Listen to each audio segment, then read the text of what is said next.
Vendors at the Brownstown Arcade in St. Anne are strongly opposed to a directive from the Municipal Corporation to get their own electricity meters.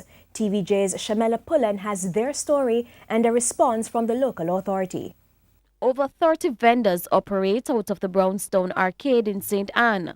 Things there have been pretty smooth until last month when they got a notice from the St. Anne Municipal Corporation asking them to get their Jamaica Public Service meters. I don't think this is fair for me or the others, because stringing a parish council shop, get our own meter. What if we decide to leave the shop? What is going to happen?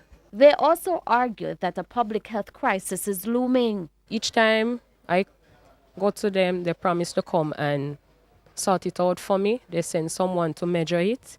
Each time I try to expand my business more, an inspector come there, they said it infested by things like chichi and so forth. So they would have to remove the board structure.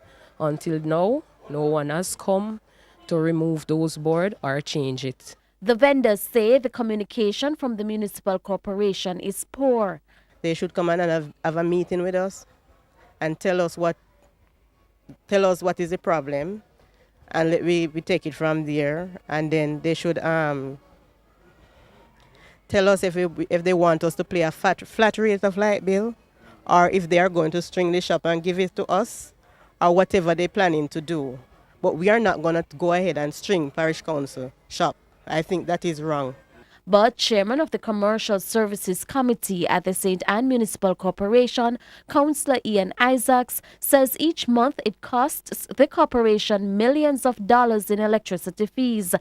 Mr. Isaacs says the fees are not enough to cover the monthly electricity bills. It's about $500 to $1,000 per week. And you can see that those shops basically uses electricity which surpass $5,000 per week.